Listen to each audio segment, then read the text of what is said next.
sisi kama wafanyikazi wa Kenyatta National Hospital imefika wakati tumeona tunadhulumiwa na employer wetu.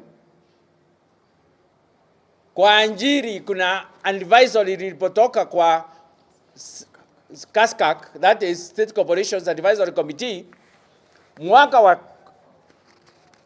2012, ambaye ilikuwa iangalie mahitaji, ilikuwa iangalie mishahara yetu, iangalie allowances zetu, lakini sijui ni nini likula kile ingine. Bondi ya Kenyatta National Hospital ikakaa chini na ikakubaliana na hayo yote kutoka 2012. Maajabu ya Musa, maajabu ya Firauni, mpaka siku ya leo, mpaka siku tunaongea saa hii, ni watu wawili watatu wana benefit kutoka kwa hiyo advice.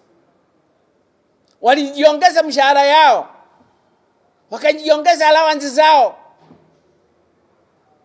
Wafanyikazi wale wengine wanaendelea kuteseka, wanaendelea kuumia.